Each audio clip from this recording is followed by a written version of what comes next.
Kerosene is definitely one of the more interesting songs on the album. A lot of our songs will kind of balance some of the like more heavy in your face intense parts with more kind of pulled back or electronic aspects.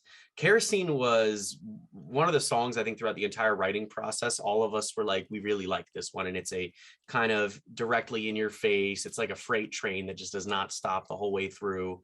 And I think that prolonged intensity throughout the whole song is really spoke to people. Maybe it's a good song to go to the gym with, or you're going on a run or something. And I think it had this kind of like angst to it that I think that's what I like about it.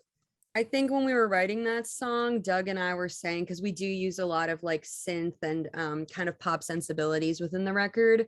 And with that song in specific, I remember we said, like, we want this song to be the kind of thing that we don't need any backing tracks or anything to go with. We just want it to be like a straightforward, balls to the wall rock song. Success.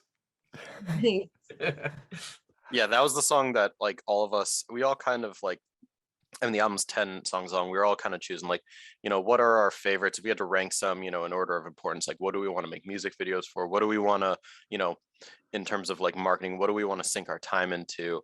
And all of us had like kind of similar lists. Maybe I liked song A, B, C, and D. Nick liked song A, B, D, and F. But every single one of us was like, Kerosene is a banger. I think we were all kind of like, this is like our top one or top two. And it's doing well on Spotify. People seem to like it. Judges seem to like it. It's a song I think everyone like in the band got to shine a bit in, which I thought was awesome. Everyone got to have a lot of fun on it, like whether it's the big guitar breakdown there, Paul doing the double kick stuff, and Marina vocally obviously doesn't need any introduction. I think there's something kind of for everyone that likes rock music on that song. That's my opinion.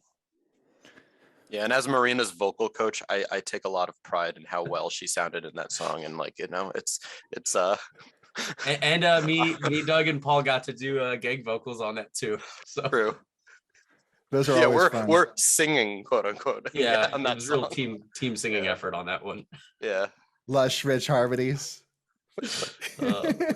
Just screaming like one word every now and then. There's the behind the scenes footage of us recording that part is as much of a train wreck as it sounds. I'm saying hilarious. Like Daniel, like I'm saying they like we couldn't give them all headphones to like record and hear like the click to count in. So I'd be like 1, 2, 3, and they'd be like starving. It was so funny.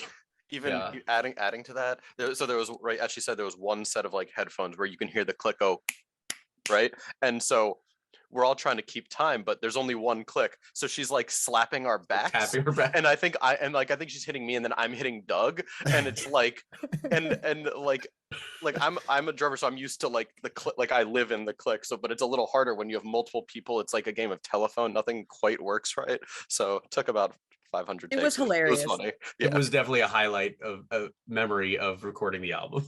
Yeah.